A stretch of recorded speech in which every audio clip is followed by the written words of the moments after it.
ሩታ ልጇን ይዛ ወደ እናቷ ቤት ለመሄድ ወሰነች። ፍቅርም አብራት ሩታን ልትሸኛት ተነሳች። እናም አስበሽበታል ወስንሻል ብላ ሻንጣዋን ይዛ ሸካክፋ ልትሄድ ስትል ድንገት ዳኒ መጣ።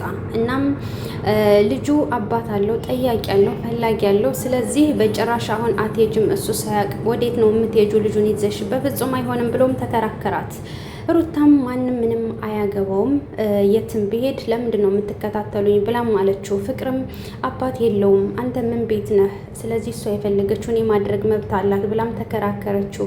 እናም ዳኒ ሙጭኝ አለ። በነገራችን ላይ ዳኒ ምን አገባ? እኔ እኮ እሷ ናት የምትረብሸን፣ እሷ ናት ከኛ ህይወት የማትወጣው ትላላችሁ። ነገር ግን ዞራችሁ ደግሞ ከእሷ ቤት አትጠፉም። ከእሷ ቅጥቅጥ እየተከተላችሁ የምትረብሿት እንኳን እናቷ ቤት ለምን አሜሪካ ትሄድ? ምንም የሚያገባችሁ ነገር የለም። ስለዚህ ልጅ ብሎ አንድ ቀን የማይጠይቀውንና እቃ ይዞ ወይንም የልጅ ማጫወቻ ብሎ ሲል አልሰማኑም ማለት ነው። አንተ ምን ቤት ነህ? ምን ቤት ነህ?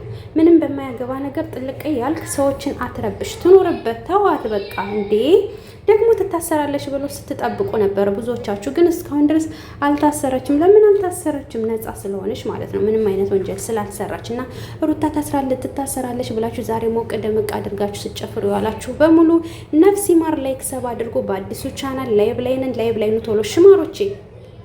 ዳኒስ ያደረገው ነገር ልክ ነው ወይስ አይደለም? ሩታ ሲወሰነች ውሳኔ ምንድን ነው? እስኪ እናንተ ኮመንት ላይ ሀሳባችሁን ጻፉልኝ። ሩታ ቤተሰብ አይታ ለመምጣትም ሊሆን ይችላል። ደግሞ ሩታ ሂጂ፣ ያው ቤተሰብ ይሻላል እንደውም ማለት ነው። እነዚህ እንደሆኑ ሰላምሽን እያሳጡሽ ነው። እና ውዶችዬ ሀሳብ አስተያየታችሁን ጻፉልኝ። ላይቭ ላይ ቶሎ